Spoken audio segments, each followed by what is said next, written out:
ये Carlos PC 747 है और चैनल में आपका स्वागत है। एक पायलट के लिए सबसे बुरी चीज़ों में से एक है उड़ान के महत्वपूर्ण चरण के दौरान अपना मन बदलना, खासकर जब उन्हें ऐसा करने के लिए कभी प्रशिक्षित नहीं किया गया हो। मैंने वर्षों में 5,000 घंटे से अधिक की उड़ान प्रशिक्षण दिया है और अगर एक सबक है जो कभी नहीं बदलता तो वह ये है, महत्वपूर्ण क्षण प्रतिबद्धता की मांग करते हैं। उदाहरण के लिए लैंडिंग को लें। लैंडिंग प्रयासों के दौरान गो अराउंड सामान्य है, लेकिन वे प्रशिक्षित और योजनाबद्ध होते हैं और वे लगभग हमेशा टचडाउन से पहले किए जाते हैं।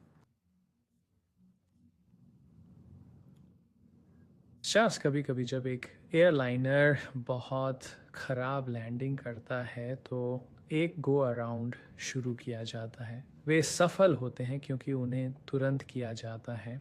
हम लैंडिंग के कुछ ही सेकंड बाद की बात कर रहे हैं। हम उस विमान की बात नहीं कर रहे हैं जो लंबे समय तक ज़मीन पर रहा हो। कुछ दुर्घटनाएं हुई हैं जहां पायलटों ने लैंडिंग के बाद बहुत देर से अपना मन बदला और परिणाम अच्छे नहीं थे।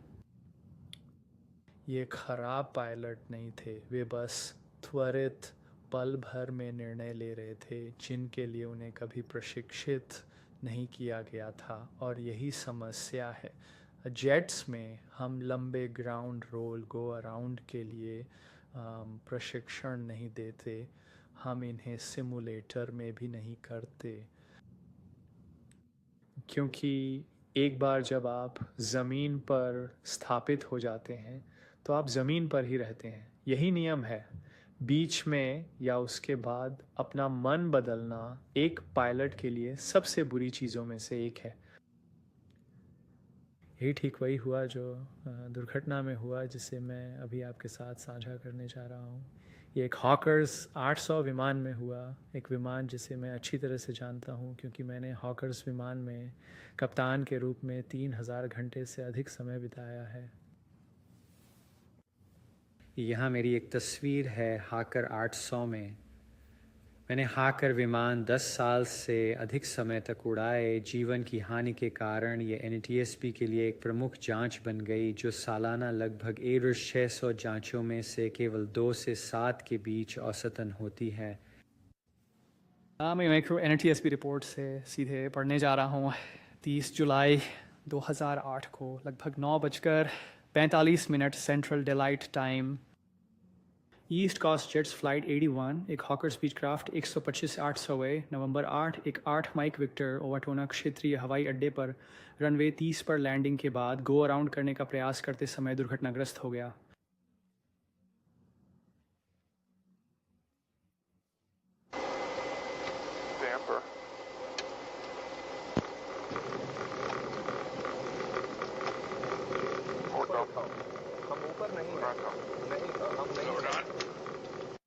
पायलट जिस स्थिति का जिक्र कर रहे हैं वह स्थिति है जिसमें फ्लैप्स होने चाहिए, लेकिन वे उस स्थिति में नहीं है। यह है लिफ्ट अप का रूप।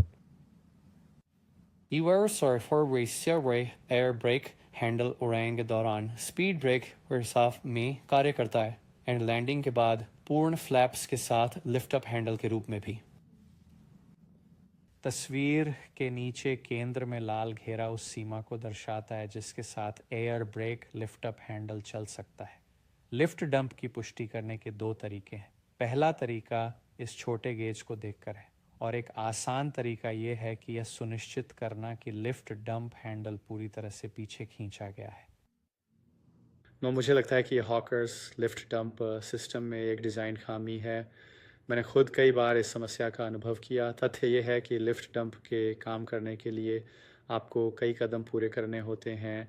ये सिर्फ हैंडल खींचने से लिफ्ट डंप नहीं होता, बिल्कुल नहीं। जब आप लैंड करते हैं तो आप हैंडल को आधा पीछे खींचते हैं और फिर आपको हैंडल खींचने की दिशा बदलनी होती है। आपको इसे पूरी तरह से ऊपर खींचना होता है ताकि एक रुकावट को पार किया जा सके। और जब आप ऐसा करते हैं तो आप हैंडल को बाकी रास्ते लिफ्ट डंप स्थिति में खींच सकते हैं।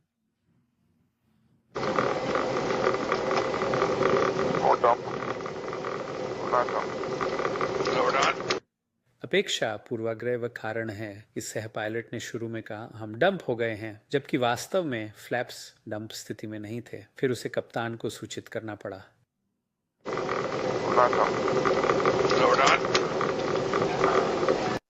अभी जो हुआ वह सह पायलट और कप्तान दोनों के लिए महत्वपूर्ण है। सह पायलट ने जोर से सांस छोड़ी और कप्तान की सांसें काफी बढ़ गईं। क्यों? क्योंकि उन्हें पता था कि वे मुसीबत में हैं। इन दोनों पायलटों को पता था कि समय महत्वपूर्ण है और उनके पास समय कम हो रहा था।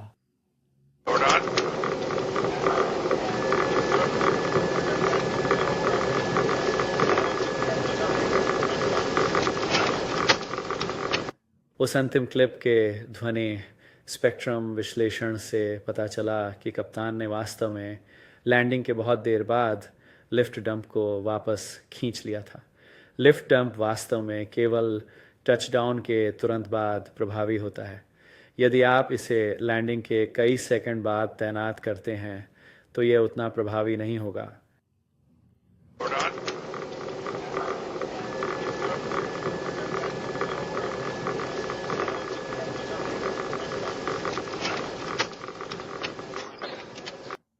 मेरे विचार में कप्तान का लैंडिंग प्रयास को रद्द करने का निर्णय तब हुआ जब उन्होंने रनवे पर लिफ्ट अप हैंडल को वापस खींचा। ये मानक संचालन प्रक्रियाओं में कहीं नहीं है और उन्होंने स्थिति को और भी ख़राब कर दिया जब उन्होंने सह पायलट को फ्लैप्स उठाने का आदेश दिया। और हॉकर्स में आप लगभग कभी भी फ्लैप्स ऊपर करके टेक ऑफ नहीं करते।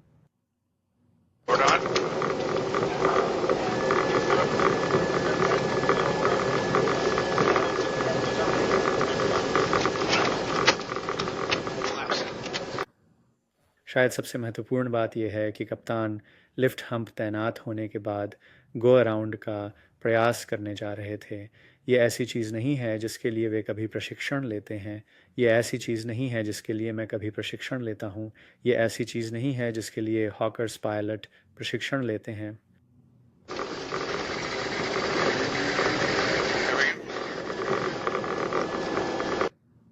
क्या कारण हो सकता है कि एक पायलट ऐसा प्रक्रिया करने की कोशिश करे जिसे उन्होंने पहले कभी प्रशिक्षण में नहीं किया, जैसे लैंडिंग के बाद लिफ्ट हम्प तैनात करने के बाद गो अराउंड का प्रयास करना?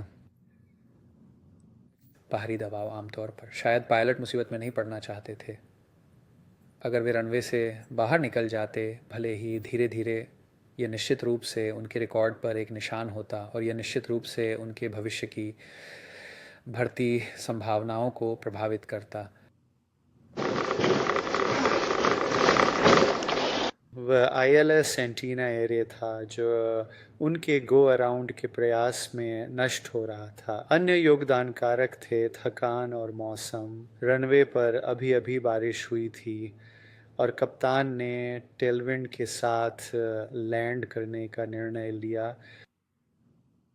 शायद इस जांच की सबसे दुखद खोज, जो लगभग 3 साल तक चली, यह थी कि अगर पायलटों ने बस रुकने की कोशिश करने का निर्णय लिया होता तो वे सभी बच जाते। विमान रनवे से बाहर निकल जाता, हालांकि धीरे धीरे, लगभग 27 और 38 नॉट्स की गति से, और वे रनवे के अंत से परे एक रनवे सुरक्षा क्षेत्र में चले जाते और वे सभी ठीक होते।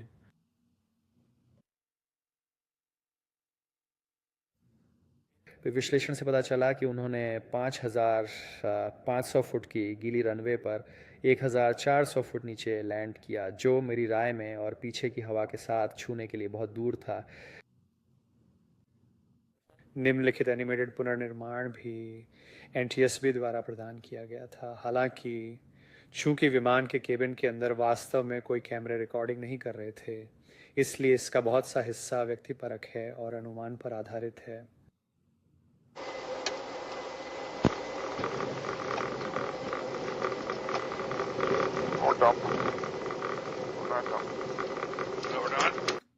हॉकर लिफ्ट डंप सिस्टम के बारे में एक अंतिम टिप्पणी करना चाहूँगा, जो मुझे लगता है कि दोषपूर्ण है और मुझे लगता है कि ये दोषपूर्ण है क्योंकि इसे पूरा करने के लिए कई चरणों की आवश्यकता होती है। यह मानव कारकों के साथ मिलकर आपदा का कारण बन सकता है और बना है। आज भी कोई हॉकर्स पायलट ऐसा नहीं है जिसमें मैं भी शामिल हूँ, जिसने लिफ्ट डंप को तब नहीं लगाया जब हमें इसकी आवश्यकता थी। कुंजी यह है कि जब सबसे अधिक महत्वपूर्ण हो तब क्रियान्वित करने के लिए मानसिक रूप से पहले से तैयार और तैयार रहना।